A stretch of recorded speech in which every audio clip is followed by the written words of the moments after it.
does he do? He might go all the way.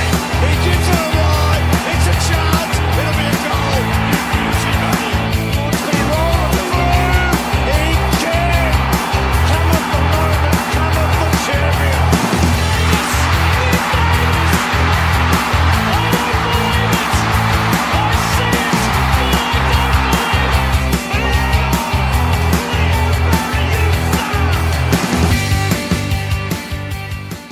The Swans finally won a game at home. Well, the Hawks got thumped, Tigers lost, Bulldogs got pumped, and Carlton were thrashed. What a superb weekend of footy it was. This is a Swans Blog's SwansCast, the #1 Sydney Swans fans podcast. In this week's episode, we will review the Swans' fantastic 59-point win against the Dockers on Saturday night. We'll give you our Monday champions and villains, discuss Lloyd's 101st sensational game, the Swans' goal spread, nuffies fighting at the footy, give a quick wrap of the Swans NEAFL result, and have Stephen answer questions in our 3-minute scramble. I'm Justin Mitchell, and with me is SwansCast regular Stephen Treloar. Stephen, you're back on a winning note. Great win on the weekend, wasn't it? Yeah, definitely, especially at home. Once we make the SCG the fortress, it usually is, I reckon it'll bode really well for us in the latter half of the season. Oh, look, our away form has been sensational. It's been the best in the league for 2 seasons now. We've only lost 2 games away. You're absolutely right. We need to make sure that SCG becomes our fortress again. The ones where, I think it was like early 2000s, late 90s, even mid-2000s, when teams just, they turn up and they're mentally defeated. They knew they couldn't get a result. Yeah, and I mean, with those different dimensions at the SCG as well, it's something that other teams really have to work on to do their research and all that sort of thing. So just to have that kind of psychological edges back as well would be really great. Yeah, absolutely. Look, let's get straight into the show, mate. Top of the agenda. The first item is, obviously we're talking about it right now. Swans finally went at home. So it's the second win from 5 games this season. So it's not quite as bad as some of the other seasons, certainly last year. But we did have a couple of close losses, and I don't know if that kind of gave the players a bit of, bit of steel, a bit of emphasis to go out there and prove something. But it was a pretty sensational way to go about it, I would say. They kept Fremantle to their lowest three-quarter score against the Sydney Swans, so that's a new record for us and for them. Yeah, definitely. I think coming into this run of the next few games that we have, it was a pretty tough start fixture-wise, but we seem to have done pretty all right, I reckon. And now we're coming up against these teams at the bottom half of the ladder, and I did, looking through the highlights and stuff, you could see that there was a bit of that a bit more kind of, aggression's not the right word, but they were just a little bit more determination. I reckon that the Swans are these are teams we have to beat, we have to smash, we have to establish ourselves as real flag contenders, and I think last week was definitely a good start. Yeah, it was. We talked about it in the show last week, actually, on Thursday in our preview show, and I actually had it listed as one of the weekend forecast items. I said most at stake. Home ground support. Fans won't keep turning up on cold wintry nights if the Swans aren't winning games. And not only did they win, they did it in style, and thankfully the game opened up a bit in the last quarter, and both teams had a bit of a crack at kicking some goals. Yeah, definitely. I mean, at least, looking at the responses from both media and Freo supporters, it's hard to say that they came away with any pride, but... Yeah, if you jump on the Raw, for example, for those that listen, jump on the Raw, have a look at the match report and the talking points I did, and you'll find about 120 comments of pretty upset Freo supporters. So, yeah, the Fremantle supporters, they did not enjoy that, and they're pretty much calling for Ross Lyon's head and all the players' heads again. It's heads are going to roll if they have their way. Now, on to the next item, and I believe all Swan supporters are united in this. Karma is a bitch. Clarko suffers mauling at the hands of the vicious Lions. Yeah, I think, firstly, we'll talk about Clarko and, all that stuff first, but first I just really want to say credit to the Lions. They've played, despite not having a win before last week, they've had quite a good season. Now, before you go ahead, you're going to cut into my Monday champion. I'm just going to say my Monday champion's Brisbane. We'll get to that later, but yeah, credit to Brisbane first. Yeah, But agreed. yeah, I think there's some sort of divine justice that because their first two against Auckland, definitely. It was Chris Fagan and Luke Hodge just doing the number on the Hawks. And look, the amazing thing about that game is they kicked the first 4 out of 5 goals. And I actually had to look this up because it's pretty ridiculous just how lopsided the game was from that point. They kicked 7-7 to 19-8. Ooh. And that was from about the 10 or 11 minute mark of the first quarter. The Lions just ripped them to pieces. They played a really attractive attacking brand of footy too. They did. And they've done it for the last month or so. They had a really close game against Collingwood, which they could have and probably should have won. And the Dogs, especially, if they'd just been a bit more composed, they'd shown a bit more poise, they probably would have won that by about 4 or 5 goals. Yeah, they've had quite a few of those close ones. But, so, I mean, look, probably bottom 4 is where they'll end up. Just while they develop that kind of maturity and composure under pressure that we know they can attack well, but their best is like top 8, I would say. If they can get it happening 4 quarters every week, they could seriously climb up the ladder fast. In a couple of years, yep. And if they can keep all their players, and if they can, a few things have to go their way still, but I think if you're a Lions supporter, after what's been, a decade from hell, really, I think, you've got reason to smile this week, that's for sure. Maybe into the future as well. Yeah, absolutely. And like I said, I've already said that they are my Monday champions, so I'm going to talk about them a bit later on because I've been a bit of a fan of them this season, mostly because I wanted to get them to win some games, but they have played very well.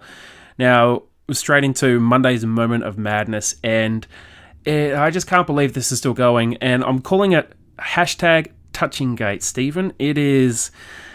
You either suspend players for touching umpires, or you just don't. You don't even bother about it. We've had Tom Hawkins get a week for slapping away an umpire's arm. To be honest, he definitely deserved that. And then the Curnow brothers, both of them were originally offered a week. They both appealed. They both got off, and then the AFL appealed. And then Ed Curnow got suspended. Charlie got off, and then he was omitted from the team anyway because he was injured. So it was a gigantic waste of time. And then... should Sam Powell-Pepper be suspended because he knocked over Lee Fisher and then got up, shook his hand and kicked one of the goals of the season? Well, and it was... it's just... I don't know what it is. It's ridiculous at the moment. I don't know if it's the new MRO, the new AFL direction. Man, stuff is just up in the air, and it's basically a case of, they're flinging some mud at a fan and spraying it everywhere, and they're just seeing what sticks. Yeah, and lawyers are making money from it too. I mean... Yes. It's something that's just, it's completely unclear what the rules and related punishments are. And I think that's something, you have one man doing in charge of, the MRP sanctions now. And I think he just has to come and say, right, if you, as you said before, if you do this, you're either going to get suspended, or even if they say, like maximum penalty of a fine or whatever, just make it clear. Yeah. And look, it was one of the things I chatted about with Adam Curley earlier tonight. And look, that's up on Facebook. It's also up on Wooshka, the conversation I had with Adam Curley, a 15-minute sort of weekend wrap-up. And we had a quick chat about the MRO and touch and gate, and where it's at. It's all just, each week it's basically rule of the week or something like that. And it's all over the shop. It's very unpredictable at the moment. Yeah, no doubt. I'll have to give that interview a look. Yeah, look, let's move on to our Monday champions because, let's face it, MRO, MRP, the bloody goal review was a hot topic last year, and it's a hot topic again this year, and every week we say, could you spend a podcast on it? So we're not going to. We're going to spend 5 minutes max. And Stephen, do you have a Monday champion? Yeah, I do. It's a bit of a more of a comedy one than anything else. I was, trawling through Facebook today, a bit bored, and I saw this video. And for those listening, I'll post it on the Swans Blog Facebook page, and I'm sure we'll be able to get a link for it on the Twitter page as well. But look, it's a type of interview where players are honest, and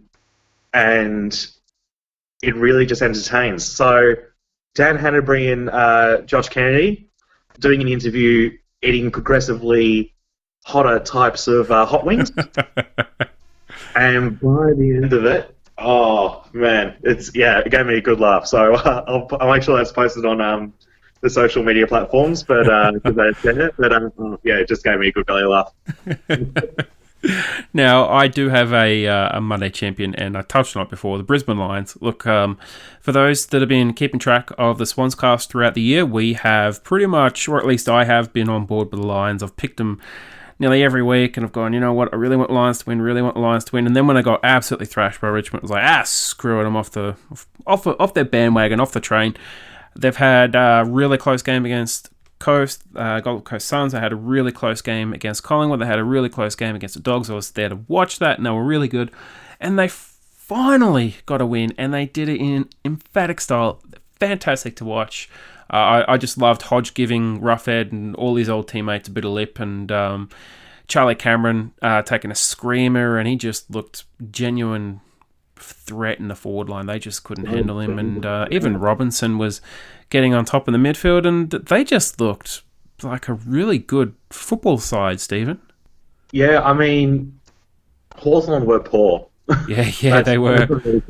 Because they allowed Brisbane to play this super aggressive brand of footy, which I haven't seen, pulled off that well in a while.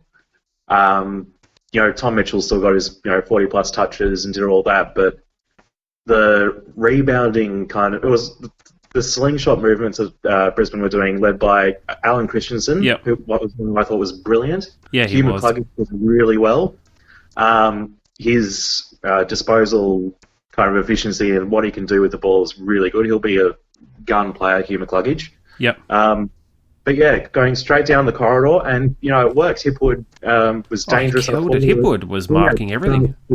He was marking everything. Yeah, it was really good to watch. It was really satisfying from, I guess, a neutral point of view, because they have struggled for so long, and they need an identity just to survive. And the AFL has just cut them loose and basically left them to struggle and survive on their own, and they've really taken their time to really get to a point where they're becoming at least respectable. And you know what? Good on them.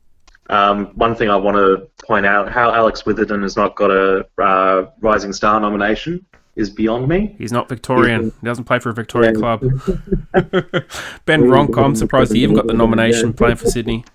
Yeah. But look, he's a guy who, from his first season, he was just a quality player. You could see the way he used that ball off half-back and get the ball really well, knows what he's doing, and he could be a real star of the future, Witherden, and the sooner he gets that done on, better. Absolutely. Look, the sooner Brisbane keep improving, the better. Hopefully not improve too much this weekend, because we're playing them at the Gabba. Maybe they can throw in a bit of a crappy performance again, but look, I'll be happy if we win even by a point, and it's a good game to watch. And both teams are certainly more than capable of doing it. Now, Stephen, I'd like to hear who your Monday villain is, and I believe it could be a very well-known player. Yeah, look, he's one of the best players of this generation, this crop of footballers, but last week he was playing like a guy who should have retired 3 years ago. Gary Ablett Jr. Yes, and I actually agree with this one. And I did post on Facebook as well about my, I wouldn't say disdain, but just displeasure for his performance. Yeah, I mean, he was started in the midfield, spent quite a bit of time forward as well. He has 17 touches, 1 mark, 1 tackle. Yeah. It might have been ever since he's done his shoulder, but he's just only less kind of keen on laying a tackle and putting a bit of hardness on the ball. Of that, he also had 58% disposal efficiency, 4 clangers. It was just a really mediocre performance from what we've seen from him in the past. And yes, he's getting older and he's getting towards the end of his career, but if I were Geelong, I would put Gary Ablett as a forward pocket for the rest of the season. I would not give him... I might give him 5-10% midfield time, give him 1 or 2 rotations, but he's a guy who... I mean, I hesitate to say this because then he'll come up next week and get 40 touches, of course, but you have to ask the question whether he is past it. And I think he is. And as the season goes on, whether his body will allow him to kind of keep to that standard. And, given what Geelong have given to Gold Coast to get him back, you kind of wonder whether that was a good deal at all. Well, look, it's definitely a good deal for Suns. I always said at the time that he should have just retired when he was still at the Suns, gone out gracefully, whatnot, all that sort of business. I do have a villain as well, and my villain is fans fighting at the football. There is absolutely no place for it, and if you haven't seen it yet, there's footage of a couple of Collingwood supporters jumping a Saints supporter as he's just trying to walk past a bunch of people. Every week, or almost every week, there's a report of people fighting at the football. It's not on. It's not even a social thing anymore.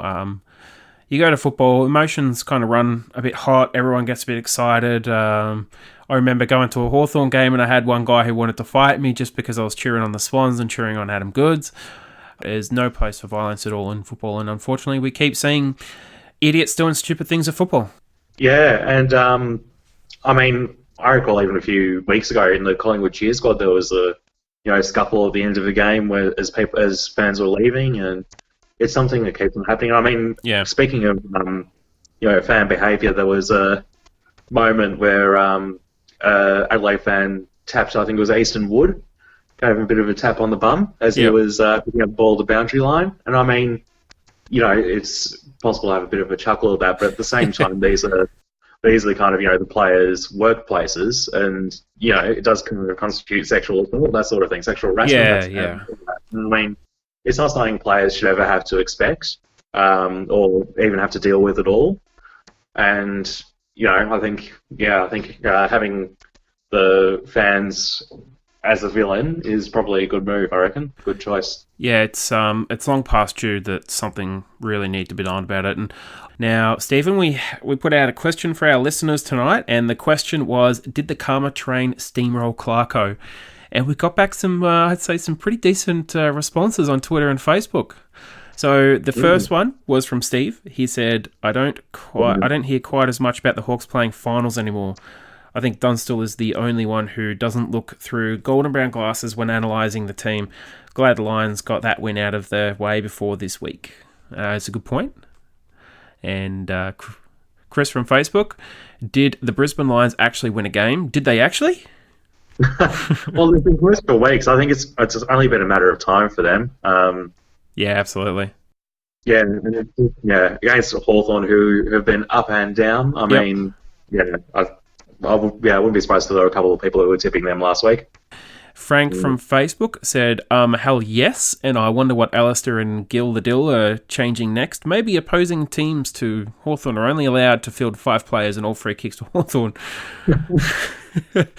Heather from Twitter, Clarko's face is currently squashed on the tracks while his hands flap helplessly at AFL headquarters. Yep, spot on. And James from Facebook said, stuff Clarko, how good did the Lions look and can we match them? We've talked almost 2/3 of this podcast about the Lions, so I think it's time to move on to our actual game on the weekend.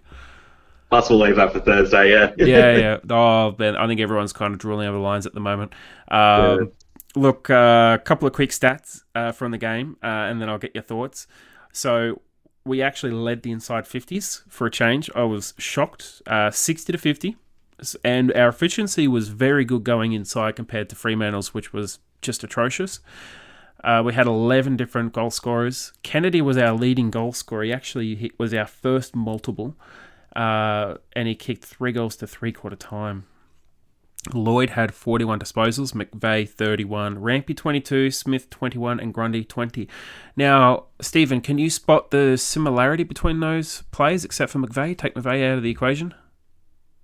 Yeah, our defenders, eh?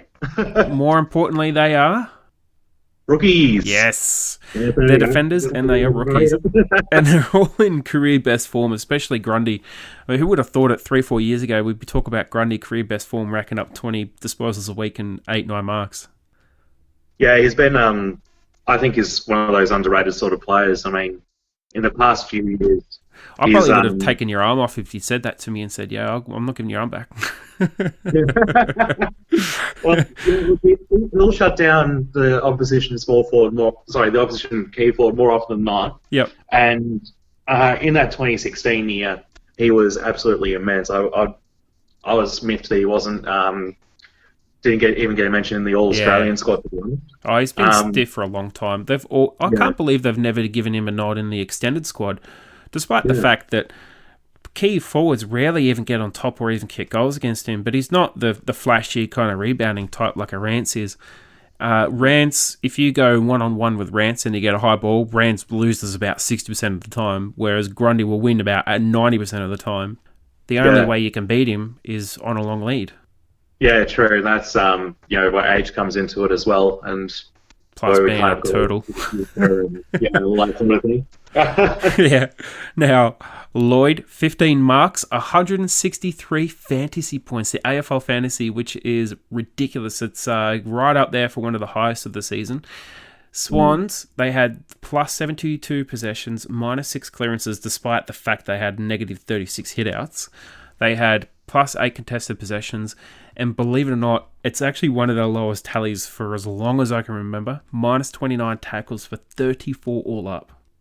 Yeah, it was crazy, wasn't it? I mean, they just didn't tackle. Sandy was just, giving them first use all the time, and and they were giving the tackles and stuff, but just their basic skills when getting rid of the ball, when disposing of it, was really just bad. Really bad. Butchered at something shocking in the end, and Swans made them pay. It was actually incredible. They had, I think it was, at one point in the first quarter, they had 9 intercept marks. Oh, wow. Yeah, now, I talked about this in the review, talked about this in the report, talked about this with Adam Curley as well earlier. Fremantle led 13-4 inside 50s, and they scored 2 points. This is about with 8 minutes left in the first quarter, and Swans kicked 2 goals. And then Cam McCarthy lines up, 15 metres out, almost directly in front, and just smacks it straight into the post. Now, I'm thinking as a coach, that's it. Yeah, look, that was a true coach killer, that one. Yeah. I wanted to say it was a really good, well spread out team performance. I mean, as I said before, 11 goal kickers is an excellent result no matter what way you look at it. Yep. Our midfielders as well. I mean, having Josh Kennedy being able to be that forward threat as well is really good to see. And of course, not having to rely on Ben Ronk to kick all our goals is also really good. I don't know. I kind of like the idea of relying on him, but just saying, that's just me. I mean, who was that guy we got back? Franklin. Yeah. Well, Longmire was saying that Ronk was even telling Franklin to get out of the forward 50. Well, if the guy's in form, we've got to listen to him, I reckon. Yeah. But yeah, I think Freo played some shocking footy, and it allowed our defence to really establish themselves. I mean, I was so chuffed with the way our defence performed, led by Jake Lloyd, who is absolutely killing it lately. Oh, look, his last 2 matches have been ridiculous. Yeah. And I think 3 Brownlow votes in the bag for him for Blitz game certainly. Yeah. Yep. And to have. It kind of gave me that reassurance that, our defence is still one of the best in the comp. It's all right. Yeah. Well, we haven't conceded that many points. I mean, we haven't been great at scoring, but we haven't conceded that many. And I said this as well in the review. I know I keep referring back to it, but 4 weeks ago, 4 or 5 weeks ago, when we lost Malikan, who would have thought that we'd actually be better off without him? Yeah. I mean... We ditched Aaliyah. We ditched Marsh. We've just gone... small, and we've conceded less, and we've actually looked more efficient and more effective as a defence, despite the fact that we're giving away 10 centimetres to the key forwards. Yeah, and you kind of wonder, I mean, because Malikan, it's not like they've chosen not to bring him back. He's still injured, I believe, at this point in time. Yeah, he's still at least 1 week away. Yeah, 1 week away, so, he'll, on the verge, but, I mean, look, will he come back against a team like Brisbane, who have Hipwood and have a couple of tools, but they aren't really as threatening as their smalls? Maybe not. So I reckon just keep it as a status quo. If it works, if it ain't broke, don't fix it. Yeah, look, they've gone really small at forward and back, and it's worked. If it wasn't for that dreadful first quarter against North Melbourne. They would have won 3 from 3 with Franklin out of the team, and we'd be talking about them being basically second or third on the ladder. Yeah, definitely. And look, it was Fremantle's lowest ever third quarter score against the Swans. I went back and I checked. It was the lowest by quite a margin too, about 3 or 4 goals. So they were absolutely shocking when it went forward. They kicked, I think, 2 goals 9 up until 3-quarter time. Yep. There was 5 posters in the first quarter, 2 to us, 3 to them.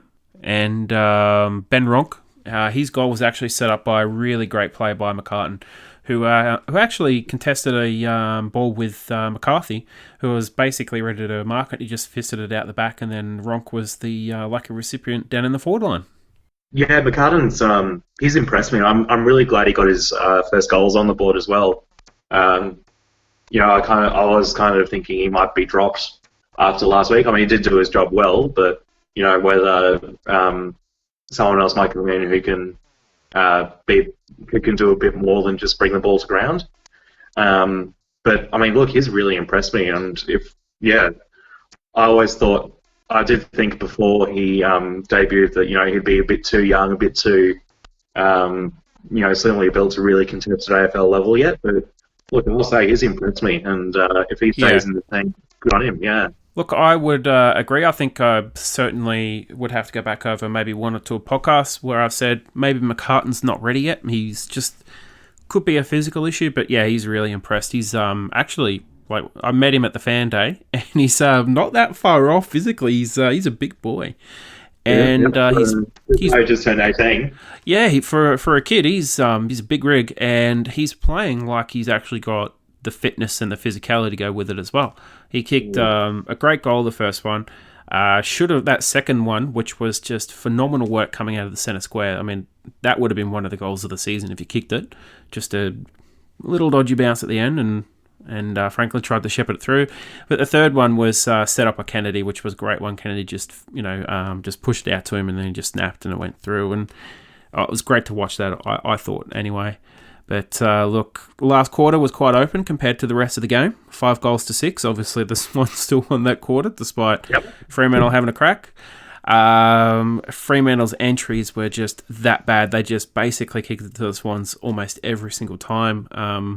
There was one really good passage of play where I think it was Cunningham or someone really small was against Sandilands, and Ballantyne's gone long into the pocket, and Mills has just cut across and marked right in front of Sandilands. And this is a guy who's giving away like 20 centimetres, and he's marked in front of Sandilands. I thought it was brilliant.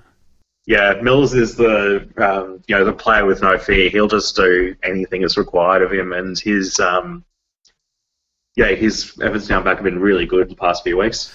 Yeah, and the Fox team on the broadcast suggested that maybe he's plateaued. I don't think he has. I think he's getting better and better every match. He's just playing a slightly different role. Yeah, and it's not a role it's probably not a role that he's strongest at. The way I still remember watching highlights of his juniors before he was drafted. He's an inside midfielder. He's a gun at that. Yeah. And for him to make his spot in defence is really good to see. Oh, it is. Look, another one that impressed. This one should come as no shock whatsoever. It is number 23, Lance Franklin.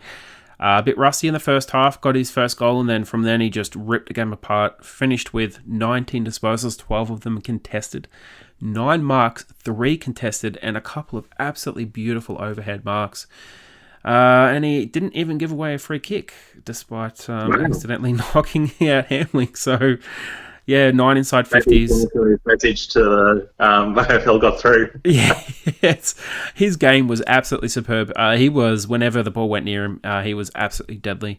The Swans have really been able to mix it up with Heaney and Jones being able to play in the midfield. Florent as well, who has been sensational the last month or so. His form is really, really good.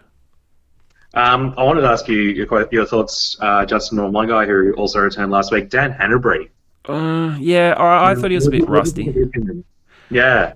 Look, he finished with 22, so, I mean, it's not like he wasn't getting the ball or anything like that, but I did actually give him a 5.5 in the player ratings. He gave away 3 free kicks and a 50-metre penalty for dissent. Will continue to send the umpire. I didn't even know if he was giving it to the umpire or not. But generally, a couple of the clangers and passes were pretty rusty, so I wasn't surprised that he wasn't great. I didn't expect him to be. But I think it was really good and really important that he actually got the time out there, because he didn't play NEAFL. He just came back into the seniors off absolutely no game fitness. Yeah, and that's why I was kind of wondering about, was he? I mean, I assume that his body was right to come back, and he just needs a bit of time to get back into the swing of things. But yeah, I mean, looking at what he did last week, he doesn't seem to have really improved that much, given that he was playing injured before he left the side. Yeah. Look, he actually had. I'm just looking at the stats. Apart from Zach Jones, who actually left the field with concussion early in the last quarter, he actually had the lowest time spent on ground. So he still did like 22 disposals from really not even 2/3 of the game. I think is pretty good, and he showed some really good signs. But he showed some pretty bad signs too, which I think he'll fix up with game time. So it's really good. What do you have? 22 disposals and 7 clangers. So yeah, that's not great efficiency. Yeah, I think he improves on that one. Yeah, look, Hayward was okay. He had 16 and 8 clangers. So I mean, he had 9 marks, which is quite strange. And look, three frees against. So look, he's improving, but he's I like the way he's going about it. He's really throwing himself in. But yeah, it was really impressive. But obviously Ben Ronk didn't quite get his 7-goal total again. Callum Sinclair, he was actually pretty good in the ruck. Not so much actually getting hit-outs, because he got absolutely destroyed in hit-outs, but he was pretty bloody good around the ground and finished with 100% disposal efficiency from 13 disposals. Yeah, it's pretty good, isn't it? Especially when you come up against a guy like Sandy, no matter how old he is, you're going to kind of go into it thinking, right, I'm going to probably lose it in the hit-out count. Yep. But yeah, sorry, I just found a thing on Twitter. It was posted by 9 News Melbourne. Yep. Police are actually investigating that brawl between Collingwood and St Kilda fans. Oh, good. Yeah, that's good news, because definitely don't want to see that happening at the game. Yeah, look, yeah, absolutely. You shouldn't have to go to a game and have to fight your way out of the ground. Before we move on, I did want to add a little bit more on Franklin. So obviously, we briefly touched on it before, that he was in a little bit of MRO trouble. So he was trying to break a tackle with Hamling, and his kind of arm just swung through. And Ryan Nias was tackling him in Hamling as well, and he's tried to break the tackle, and his elbows connected with Hamling's chin in a bit of a swinging motion. Now, Michael Christian from the MRO, this is what he said. He said Franklin had the ball under his left arm as he tried to shrug and break the Hamling tackle. He made high contact, but I didn't believe that he breached his duty of care. When a player has possession of the ball, his duty of care is perhaps not as high as if he was tackling or bumping. And I believe that in the circumstances, he's entitled to try and break the tackle, which he did, and was eventually able to get the handball off. And yeah, like, you slow it right down to just slow-mo, and it's just so fast what happens. I mean, I'm sure he wouldn't say that if he's trying to set the precedent that, as long as you have the ball, you can elbow anyone in the face as long as you want. So I do think I made the right call with Buddies, with the speed and the intensity at the moment. Yep. A few players trying to tackle them at the same time. It wasn't like, if it was one player, and he was tackling Buddy that high, Yep. It's you probably expect something like that to happen. At some point. Well, it kind of made me think about when Barry Hall ran off the field with his elbows up. That was against North Melbourne back, I think, in his last season with us. Just imagine if he had the ball and he was running around with the ball tucked under one arm and both arms tucked into the chest and running with his elbows out. Yeah.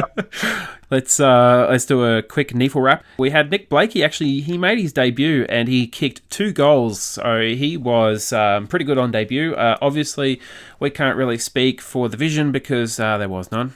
We can just give basically some news about the NEAFL, Stephen. say, do you remember what the final score was in that game?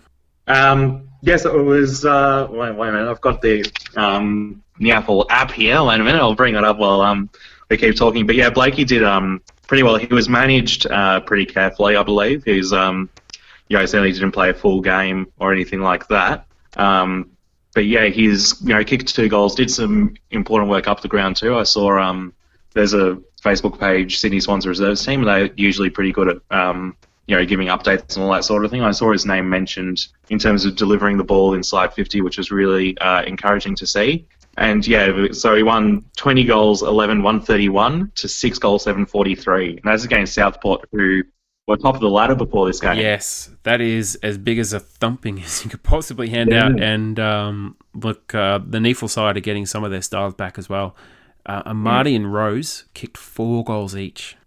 Yeah, Amadi's been what a packet it has been. He's can kick a bag of goals when he wants to, can't he? Yeah, he really can, and then he can really kick a bag of points at the same time.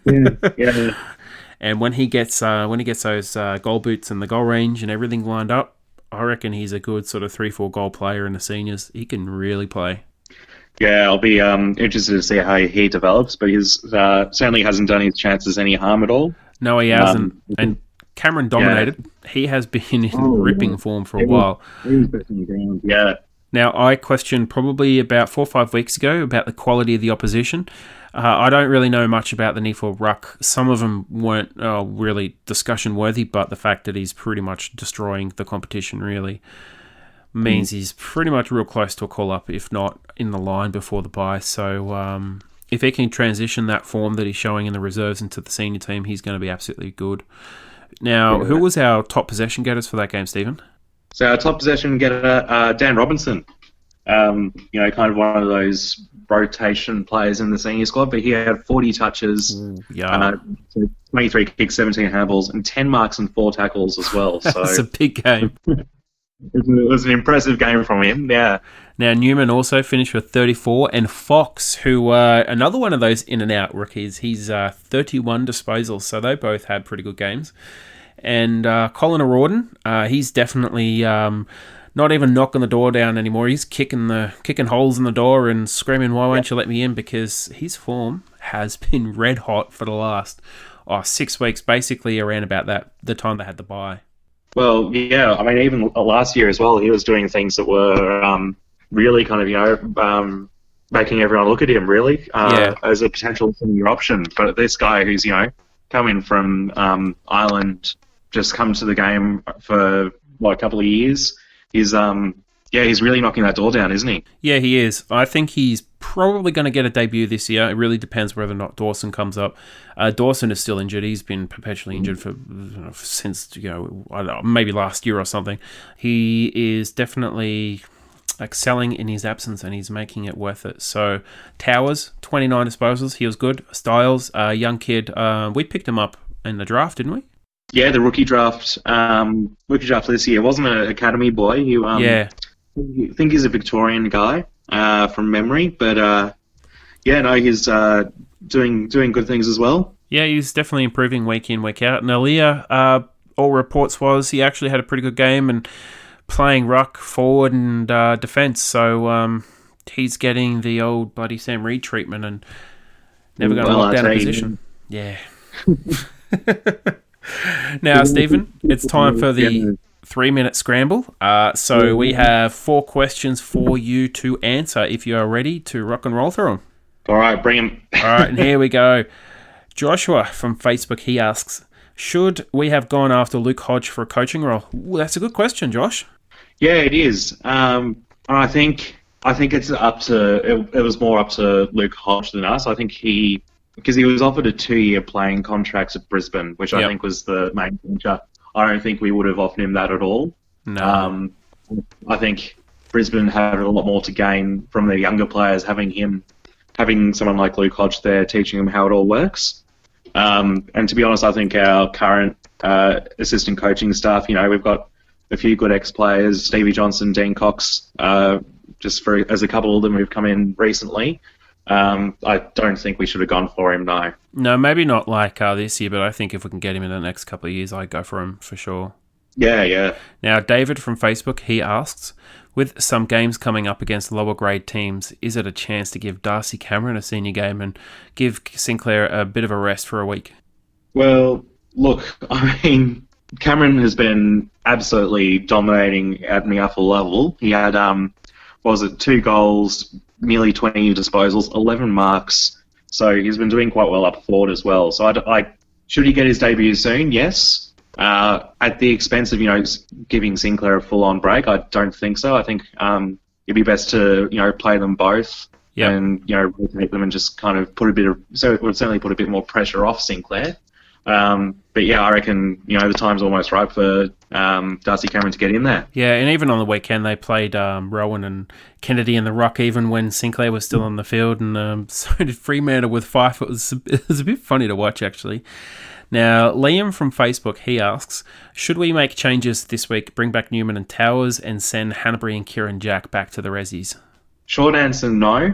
I think Newman should be back in the side. He was, as I said, he had 34 touches plus 2 goals as well for the reserves this week. But for whatever reason, he's not in favour in terms of senior selection. Yeah. And I think there isn't really anyone in the senior team at the moment who's really, drop-it worthy, yeah. He's not really worthy of being dropped. So I think Hanbury coming back in would do better playing in the seniors and getting back into it. I don't think it's a permanent form drop that he's suffering at the moment. Yep. Kieran Jack he's been a bit up and down, but I think what he can bring at his best means that he should probably stay. He should stay in the senior team for now. Yep. Now we've got one last one. Ash from Facebook. Going to have to make it real quick. We're out of time. It seemed like Bud had no kicking power, heel injury restricting him, or a bit of time off, lacking some fitness. Yeah. Whether they gave his. I'm not sure if they gave his foot a jab or not during play, but look, they wouldn't have named him unless they were sure he wouldn't aggravate that heel injury by playing. Yeah. So I think whatever happens, he'll improve as that goes on. But he was still. Definitely a huge contributor against Freo that game anyway, so I'm not too worried. He did well. He played a good game. Look, Stephen, that is pretty much it for tonight's show. Thank you so much for joining me. It's a pleasure having you on every time you're on. Yeah, no, thanks, Justin. Thanks, everyone, for listening. Yeah, guys, as always, you can follow us on social media. We are on Facebook, Instagram, and Twitter with the tag The Swans Blog. And as always, send us messages during the week using the hashtags SwansCast and SwansCast Extra. Until next time, which will be Thursday, go Swans. Go Swans.